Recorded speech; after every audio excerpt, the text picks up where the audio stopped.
Hello, all. I hope you're all doing well. We are continuing with our weekly portion review, and this week we again have a joint portion, a double portion, and these are the last two portions of the book of Leviticus, and then we'll move on to the fourth book.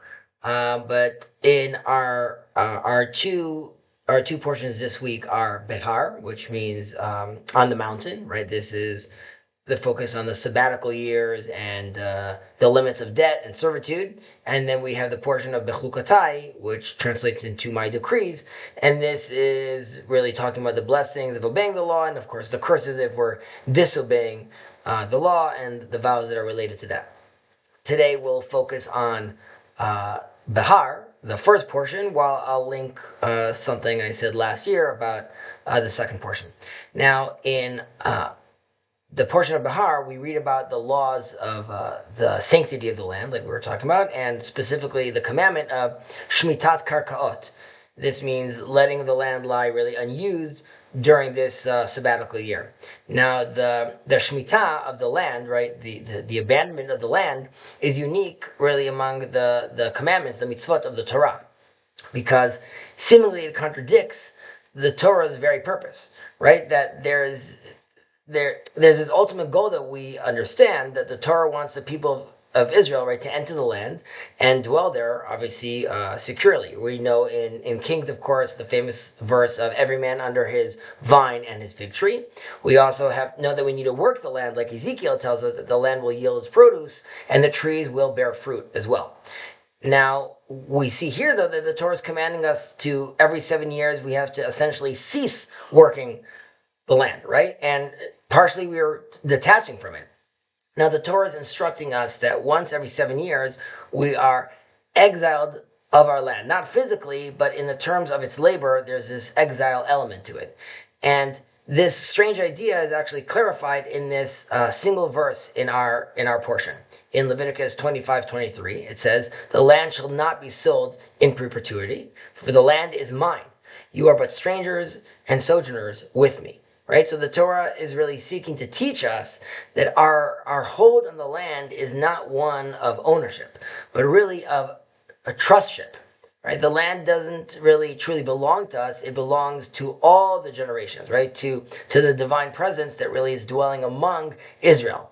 And if the land was our private property, we then might treat it however we really saw fit, right? Even if that means surrendering parts of it for peace, if we thought that that would actually serve our interest.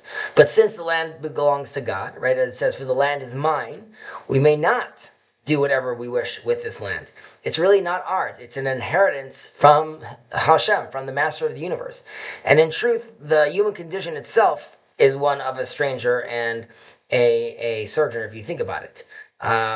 Not all the nations are aware of this, though, right? Our sages talk of the world nations, right, or the nations of the world, umot haolam, in that term of the world, right? They feel home in the world.